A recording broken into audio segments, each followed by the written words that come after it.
In the summer of 2014, my team and I embarked on a journey for 14,000 miles.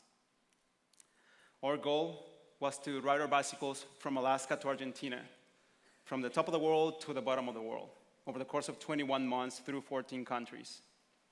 Pedal South was a project where 4 storytellers, including myself, set out to make a documentary that would give a perspective of the people and places of the Americas. As long as I can remember, my dream has been to be an explorer and to share stories about the world. And I believe that the more we understand the world, the more we understand ourselves and the deep connection that there is between all of us. I believe that the more we understand each other, the more compassionate we can be with one another. And we need a lot more compassion in this world. Pedal South was that for me. As soon as we arrived to Alaska, we got to where the world starts, and we took our bicycles to the Arctic Ocean and dunked them, representing the beginning of our journey. Then we started cycling south. Right away, we encountered our first obstacle, the Dalton Highway. It's a stretch where it's from the top of the world to Fairbanks. It's 500 miles where there's nothing but gravel and mud. There's no people, there's no stores, there's no food. So in order to prepare for that, we carried 2 weeks worth of food, mainly dried. We set out to our journey, and 5 days into our journey, we ran out of fuel. We miscalculated how much we needed to cook that dry food. So suddenly we were stuck in the middle of nowhere, Alaska, with not enough to eat. And just to give you a perspective, a week before we were living in Austin, sleeping in a bed, working out maybe 1 hour a day, and eating sufficient food. A week later, we're stuck in the middle of nowhere, Alaska, sleeping in a tent, cycling 8 to 10 hour days, and eating nothing more but dry ramen and 2 PB&J sandwiches a day. And on top of that, it was the summer in Alaska. The sun does not set for weeks. It looks like it's 2 p.m. all the time. So we were hungry, we were exhausted, and everything seemed like a really long nightmare. After a couple of days of struggling, we saw a sign that said, Happy Valley Camp. Yeah. We looked to the left and there was a building. We rushed to the building, opened the door, and it was a cafeteria. And inside we met Marcy.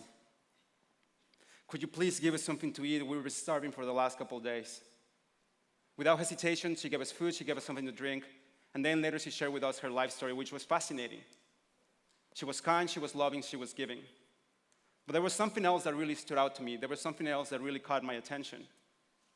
And that is that she seemed really happy. She seemed really content. And I know, at least in my life, I haven't met too many people that seem happy with their lives today. For me, that has been my biggest problem. I always feel like I'm chasing happiness. Like happiness is one step ahead. Like I'll be happy once I accomplish something, once I get something. So I go to Marcy and tell her, Marcy, this is my problem, and it seems that you have the solution to my problem. Would you mind telling me what it is? And she looks at me with that beautiful smile and says, you need to learn to love the pain. You need to learn to love the ugly.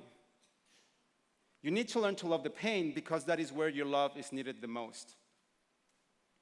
Now, to be honest, I didn't know what she meant at the time. As time passed by and as I had to overcome obstacles along the way, I kept thinking about what she said.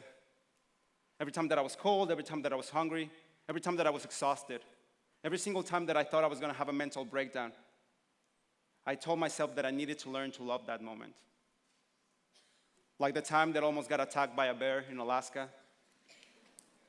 or the many times that I slept in the dirt across the Americas, or the time that I got robbed in an abandoned hospital in Nicaragua, or when we had to ride our bicycles through a sandstorm in Peru. Each one of those moments, I kept telling myself that I needed to learn to love that moment. But it was not until we got to Argentina where I really understood what Marcy meant by that. When we got there, we encountered massive wind currents. Luckily for us, the first couple of days, it was in our back, so we were flying down the highway. Slowly, the highway started turning, and so then the wind was on our side, so it was constantly pushing us off the bike. We almost had to ride on a 45-degree angle so we can stay on top of it.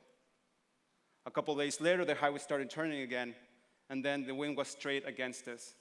And it was this massive, powerful, invisible force against us. We battled that for 5 hours. And it was the windiest day of the season. It was an 80-mile-per-hour wind against us. And this is how it looked.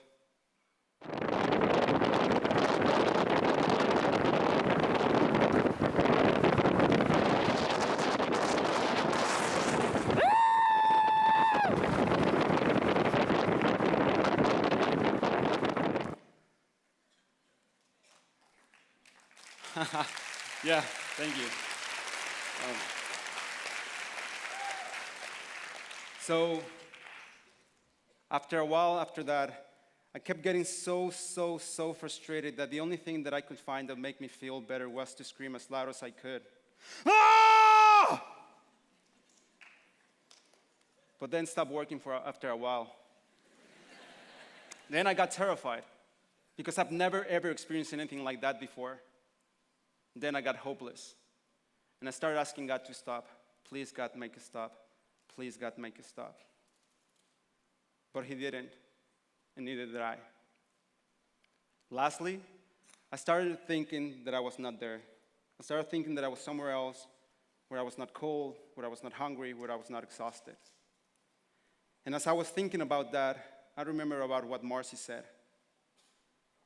And so at that moment, I decided to be present, to take charge, and to embrace where I was. And just for a little bit, I felt at peace. Just for a second, I felt closer to God. Because just for a little bit, I accepted his will. A couple of hours later, we got to the destination, and a week after, we finally got to the end of the world.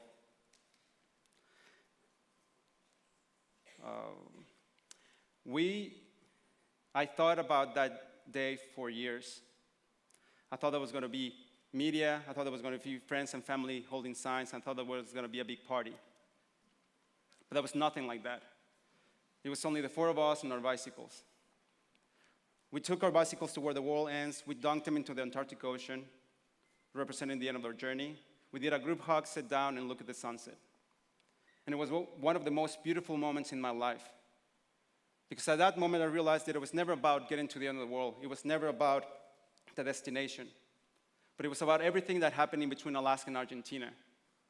All the amazing landscapes that we got to see, all the incredible people that we got to meet. But mainly, it was about all the obstacles that we had to overcome.